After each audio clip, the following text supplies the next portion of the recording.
بسم اللہ الرحمن الرحیم۔ قرآن مجید کا پیغام عمل 17واں پارہ۔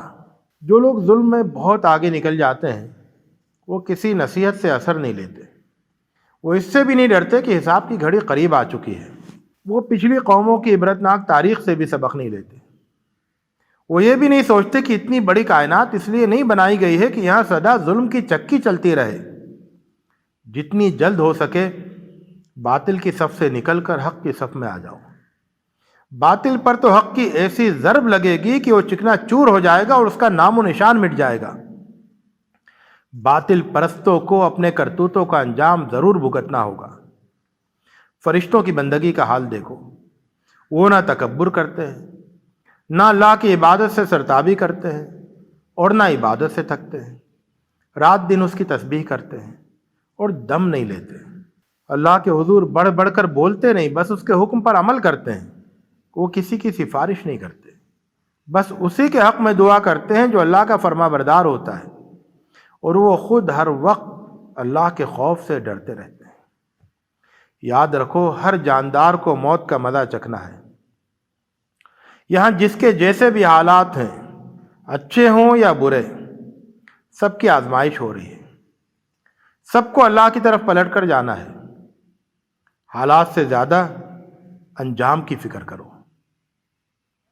ابراہیم اور ابراہیم کی نیک اولاد رہتی دنیا تک کے لیے نمونہ ہے، نیکی کے پیکر، لوگوں کے امام، احکام الہی کے دائی، نیک کاموں کے شیدائی، نماز اور زکوٰۃ کے پابند، اللہ کے عبادت گزار۔ ان کے راستے پر چلو، اللہ اپنی رحمت کے سائے میں جگہ دے گا۔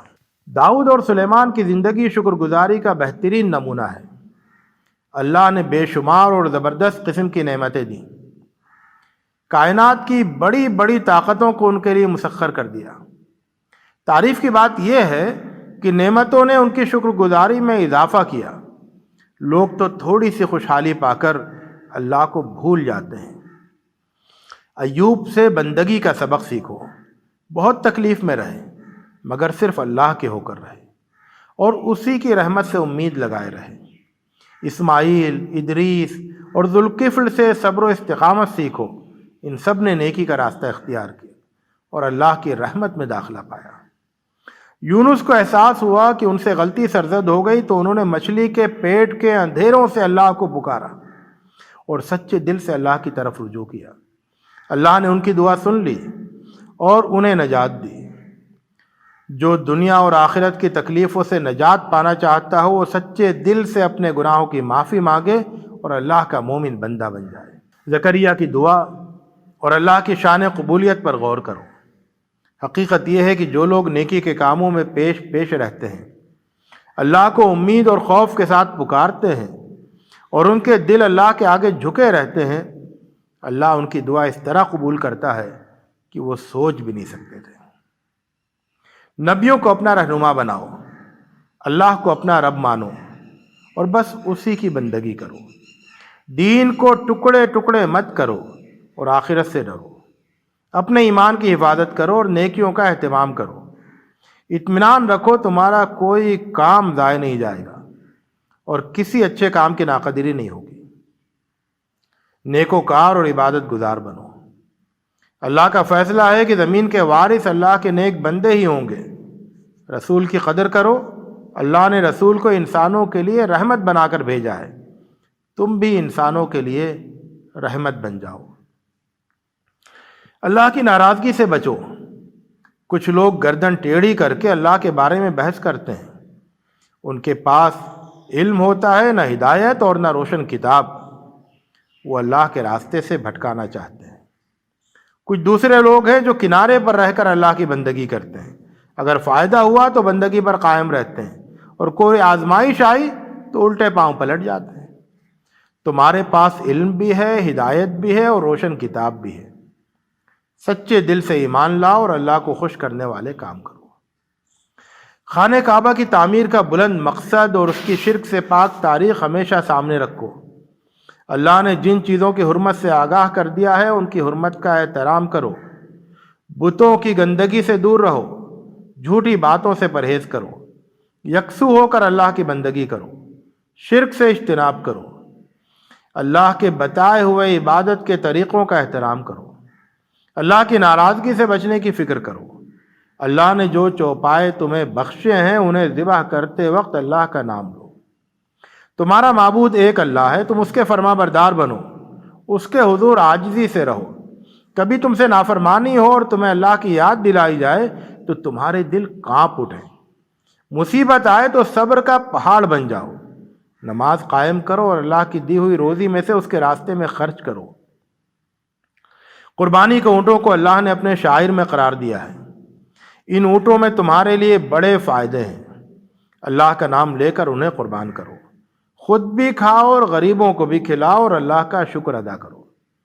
قربانی کا گوشت اور خون اللہ کے ہاں نہیں پہنچتا، اس کے ہاں تو تمہارے دل کا تقویٰ پہنچتا ہے۔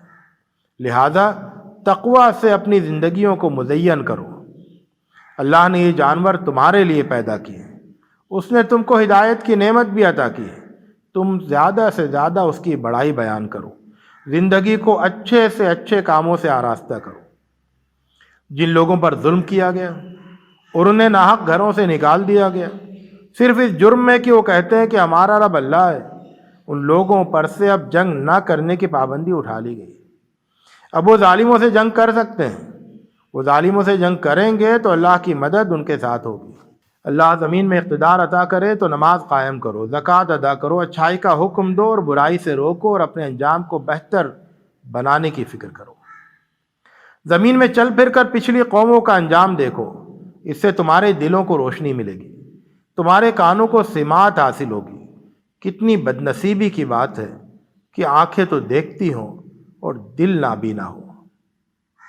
تم بے لاگ طریقے سے خبردار کرتے رہو، انہیں بتاؤ کہ جو لوگ ایمان پر قائم رہیں گے اور نیکی کے کام کریں گے ان کے لیے بہترین انجام ہے، اور جو اللہ کی آیتوں کو نیچا دکھانے کی کوشش کریں گے ان کے لیے جہنم کا عذاب ہے۔ اپنے رب کی طرف بلاتے رہو اور یقین رکھو کہ تم سیدھے راستے پر ہو۔ لوگ تم سے بحث کریں تو کہہ دو کہ حق بات سے انحراف نہ کرو، تم جو کچھ کر رہے ہو اللہ اس سے واقف ہے، وہ قیامت کے دن فیصلہ کرے گا، اس دن کے فیصلے سے ڈرو۔ اے لوگوں جو ایمان لائے ہو، رکوع کرو، سجدے کرو، اپنے رب کی بندگی کرو، اچھائیوں کے خوگر بنو اور اللہ کی راہ میں اس طرح جد و جہد کرو جس طرح اس کی راہ میں جد و جہد کرنی چاہیے۔ اس نے تمہیں اس کار عظیم کے لیے چن لیا ہے، اس نے دین میں تم پر کوئی تنگی نہیں رکھی۔ اپنے باپ ابراہیم کے راستے پر رہو، اس نے تمہارا نام مسلم فرما بردار رکھا ہے، اور قرآن میں بھی تمہارا یہی نام رکھا گیا ہے۔ اس نام کا حق ادا کرو، اس نام کا حق ادا کرو۔ رسول تم پر گواہ ہے، تم لوگوں پر حق کے گواہ بن جاؤ۔ نماز قائم کرو، زکوٰۃ دو اور اللہ کا دامن مضبوطی سے تھامے رہو، وہی تمہارا سرپرست ہے۔ وہ کتنا اچھا سرپرست اور کتنا اچھا مددگار ہے۔ وآخر دعوانا ان الحمد للہ رب العالمین۔